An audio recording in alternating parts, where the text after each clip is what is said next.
You are in Pompeii. It is the morning of August 24, 79 AD. Your name is Lucius, and you are a merchant of olive oil. Your home, with its small inner garden, is your pride. Business has been good today, and you plan to visit the thermal baths before dinner. Life is good, predictable. Mount Vesuvius, that green giant that guards the city, is just a mountain. It has always been there. It has never been a threat. But at 1 in the afternoon, the world shatters. It is not an earthquake. It is the sound of the world's end. You run out to your atrium and look up. The sun has vanished, hidden by a nightmarish column being vomited forth by the mountain. The sky darkens. You do not understand what is happening, but your instinct screams a single word: danger. Within minutes, a strange rain begins to fall. It is not water. They are small, light, gray stones, lapilli, that strike the roofs like hail. The air fills with a sulfurous stench that burns your throat. Panic seizes the streets. You see your neighbors running, aimless. Some scream prayers to the gods. Others lock themselves in their homes. You must make your first decision, and your life depends on it. In this video, we are not going to tell you the story of Pompeii. We are going to make you live it. We will place you in the role of Lucius, and you will face the same decisions that its inhabitants once made. Every choice we propose will be analyzed using the latest findings from archaeology and volcanology. We will use science to calculate your odds of survival.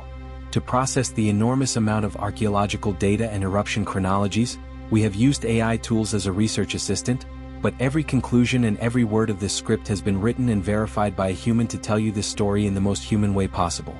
The complete list of our sources, such as the letters of Pliny the Younger and studies by volcanologists, is in the description. Could you have survived the most famous natural disaster of antiquity? The answer is hidden in two crucial decisions you will be forced to make in the coming hours. First, we will follow the real chronology of the eruption, from the initial explosion to the fall of ash. You will face your first choice: stay and seek shelter or attempt an immediate escape. Then, we will analyze the consequences of that decision and take you to the most lethal phase of the disaster: the arrival of the pyroclastic flows. There, if you are still alive, you will make your second and final decision. What escape route will you take in a city that has become a death trap? By the end, you will understand why most of Pompeii's 20,000 inhabitants did not make it. Prepare yourself. Your fight for survival begins now. It is 2 in the afternoon. You have been under this rain of stone for an hour. There are already more than 15 centimeters of lapilli covering the streets, making it nearly impossible to run. The weight of these stones is beginning to pose a real threat. You hear the groan of a nearby roof as it gives way under the accumulation. Your home, your sanctuary, could become your tomb. You look around. Some neighbors are barricading their doors, descending into cellars and storerooms, convinced that, like any storm, this too shall pass. They believe the safest place is a closed, underground space. Others, gripped by panic, cover their heads with pillows and cushions and run towards the city gates, trying to leave the nightmare behind. There is no obvious answer. No one has ever seen anything like this. Here comes your first decision. Option A: you trust in the solid walls of your home. You descend to the cellar, a cool, windowless storeroom where you keep your oil. It is the most protected place in the house. You decide to wait there for the rain of stones to stop. Option B: you cannot bear the thought of being trapped. Instinct tells you that you must get out, that you must get away from the mountain. You cover your head with whatever you can find and decide to undertake the perilous run through the streets, heading for the southern gates towards the port. Think carefully about your answer. 70% of Pompeii's inhabitants made one of these two decisions in the first phase of the eruption. Archaeology tells us what happened to them. Let's look at the consequences of your choice. If you chose option A, to take refuge in the cellar, you feel safe at first. The roar of the lapilli rain is muffled. You are safe from the impacts and the collapsing roofs. The hours pass. Outside, the layer of pumice stone is now over 1.5 meters deep, blocking the door to your cellar. You are trapped. The air begins to thin, filled with a fine dust that makes it hard to breathe. If you chose option B, to flee the city, your experience is an immediate hell. The streets are a chaos of screaming, stumbling people. The lapilli strike you without mercy. The air is a cloud of ash that gets into your eyes and lungs. You move with agonizing slowness, perhaps only a few hundred meters in an hour. You see people fall, crushed by collapsing structures or simply suffocated by the dust. But you keep moving, driven by adrenaline and terror. It is past midnight. Nearly 12 hours have passed. Suddenly, an unnatural silence falls over the city. The rain of lapilli ceases. For a moment, whether you are in your cellar or on the street, You believe the worst is over. But it is then that Vesuvius unleashes its true power. The gigantic column of gas and ash, held up by its own pressure, collapses under its own weight. A burning cloud, a pyroclastic surge, rushes down the slope at over 100 kilometers per hour. It is not lava. It is an avalanche of gas, ash, and rock at 300 degrees Celsius. It annihilates the city of Herculaneum in seconds. It has not yet reached Pompeii, but it is only a matter of time.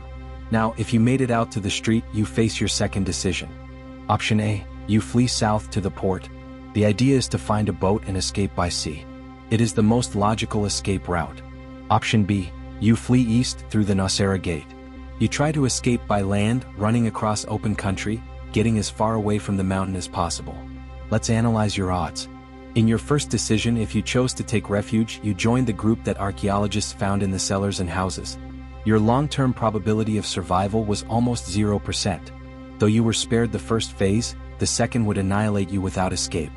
Those who fled immediately, though they endured an ordeal, at least gave themselves a chance. Now, in your second decision, the choice is even more critical. The archaeological evidence is heartbreaking. On the beaches and in the boathouses near the port, hundreds of skeletons were found. They were waiting for a rescue by sea that never came, led by Pliny the Elder, who also died in the attempt.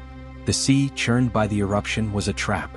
Those who ran through the Nocera Gate by land were the ones who got the farthest. Some of their bodies were found kilometers away. They are proof that, however small, an escape route did exist. At 7:30 in the morning, the first pyroclastic surge reaches Pompeii.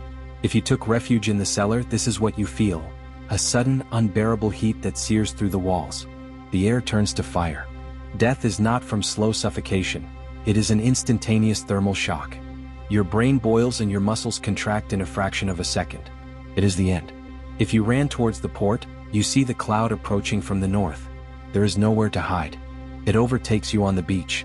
The heat kills you instantly, just like those who remained in the city. The famous plaster casts of Pompeii capture that final moment of life, a posture of self-protection against an unstoppable force. But if you ran by land through the Nocera Gate and you were incredibly fast and fortunate, perhaps you had a chance. The surge lost some of its force in that direction. Perhaps only its outer edge reached you, giving you a slower death from inhaling burning ash and toxic gases, but maybe, just maybe, you managed to get beyond its reach. But why didn't everyone flee sooner? It is the logical question. The answer is complex. First, no one understood what a volcanic eruption of this type was. Second, the first phase, the rain of lapilli, was not directly lethal if you took cover, which gave a false sense that it was possible to weather the storm. And third, escape was incredibly dangerous. Imagine trying to run in the dead of night, without light, with the air thick with dust, over a 5-foot layer of unstable stones, in the midst of a panicked crowd. To abandon your home, all your possessions, your entire life to face that chaos, was an almost impossible decision to make. Escaping was not as simple as walking out the door. So, would you have survived? Science tells us that, in all likelihood, you would not have.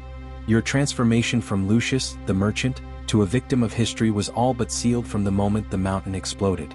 Survival was not a matter of courage, but of making the right decision, against all logic at the precise moment, to flee immediately by land without a second's hesitation. The tragedy of Pompeii is not just the death of a city, it is the story of thousands of ordinary people like you faced with an event that was beyond their comprehension, where every survival instinct led you into a trap. Your cellar was not safe. The poor was not safe. The only refuge was a desperate race into the unknown. The decisions you made as Lucius teach us how fragile our world can be. If this immersion in history has impacted you, subscribe and activate the bell so you don't miss our next episode of Survival. What choice did you make? Did you take refuge or did you flee?